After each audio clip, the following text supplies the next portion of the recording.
What's good, YouTube? My name is D Chill. I'm about to tell a story. I got everything all backers over here. I'm gonna tell this story real quick. It's kind of late, but let me do my little shout outs. I've been really slipping on this one because if it wasn't for this person here, I wouldn't even be getting up early in the morning because I've always been a late night type of guy. So definitely Stephen A. Smith. This is the guy that got me.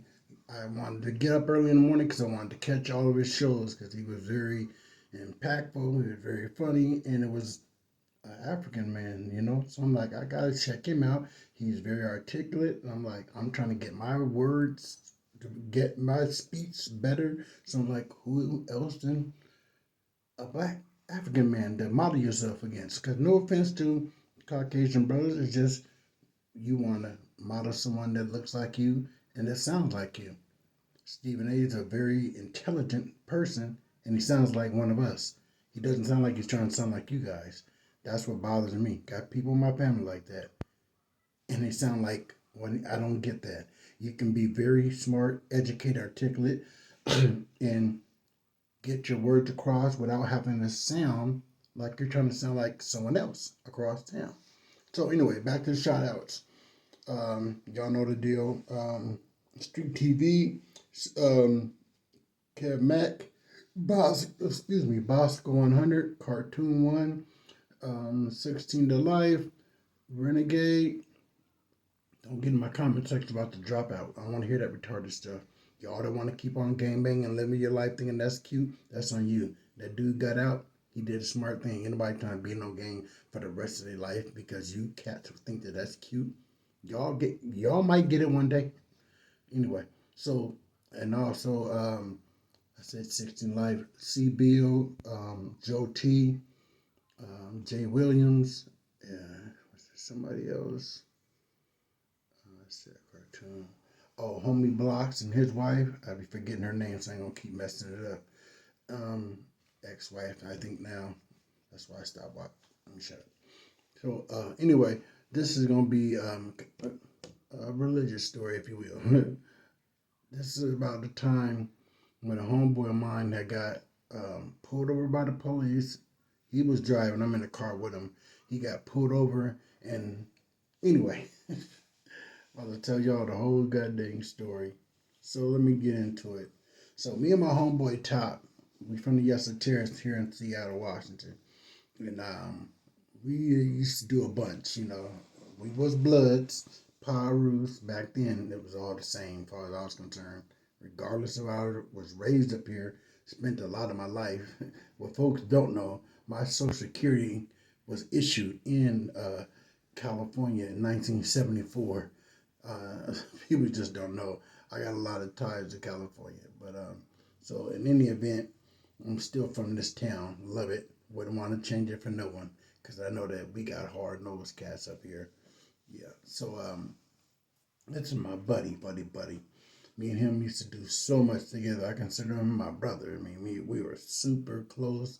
Did everything. When I had knocked a couple chicks, I would always get them to my bro. Hey, bro, I got some. So I had end up pulling. I might want to reverse that. She pulled me. Let me be clear, but may she rest in peace.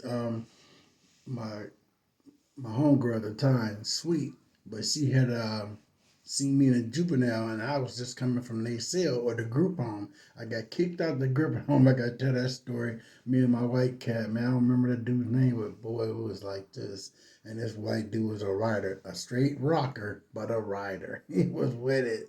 No punking in him. He was ready to go, and he was ready to do whatever. So we got kicked out the group home, and I was getting sent back to Nacelle, and I think he was going to Echo Glen. So that's how I ran into her and Monique. May she rest in peace. I ran into a bunch of U2KGs when I was locked up. And my girl was in there at the time, Cher. So anyway, fast forward. So now me and her, we're out. She ended up getting a hold to some of her homegirls, and they start coming by. So her and, man, dang. Another one, this is kind of sad because some of these people are passed away. Three of these women that I mentioned It was close homies, homegirls of mine now didn't passed away. But the other one is Reed on. And Reed on, she was Sweet's homegirl, they were real close. So anyway, now she started coming over there because ain't no female gonna just come hang out with no dudes by themselves. So she went and got her homegirl, and so now me and Top we connected. So now we hanging out with them. So that's how it was. Me and him just do everything together, and we go get our little females. So mind you, one night we didn't have them guys. It was just me and him on a solo, and we was going to just sell our work, make us some money on Aurora. So on our way out there, we ended up getting blew over, and it just tripped me out. Like, oh, bro, we about to get pulled because he's driving, and I don't think he's ever been put over on the Aurora. It just we normally just in and out, get into the hotel, get out, get on the freeway. It's normally just in and out. So anyway, we get blew over, and they come up, they ask our names and all that. Come to find out, they're like, okay, you're too young, you don't have a license, you shouldn't be driving. Talking to my homeboy Top because, let me slow down, y'all, apologize. It's late for me, I'm trying to rush. So they told him he shouldn't be driving, and they're trying to get me out the car. And so once they got me out the car and they pat me down, go through my little stuff, they're like, okay, no, they handcuffed Top and puts him in the police car.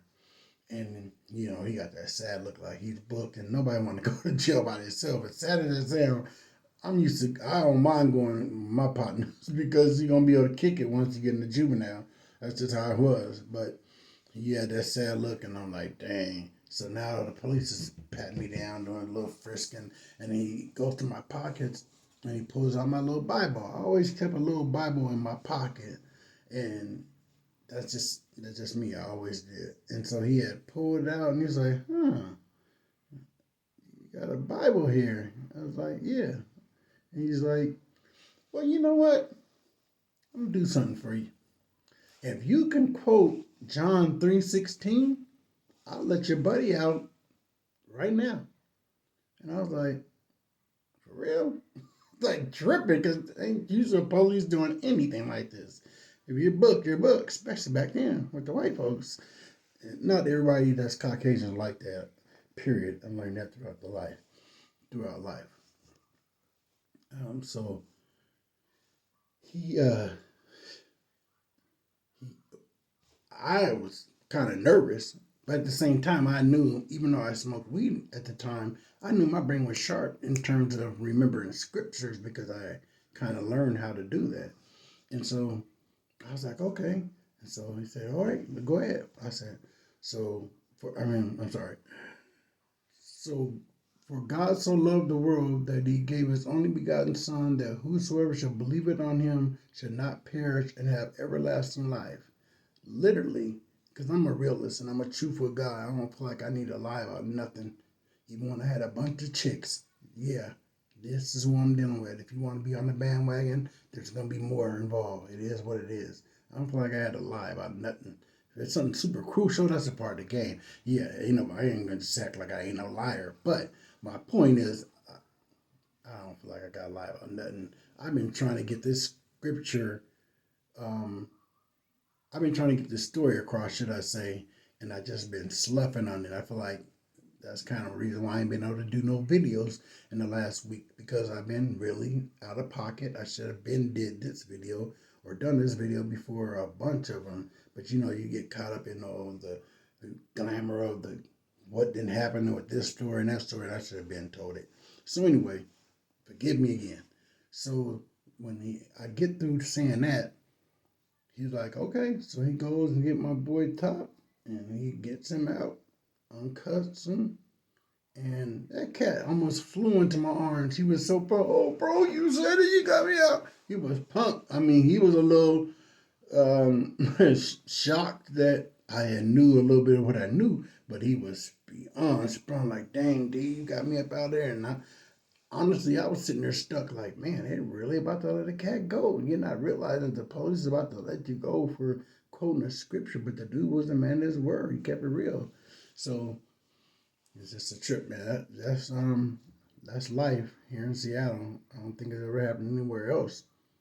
Somebody tell me they got a story like that. Hey, good for you, but weird things happen up here for this being a small little city. But that's my story, y'all. Forgive me for rambling. I am exhausted. I need to take my butt to sleep. All right, peace.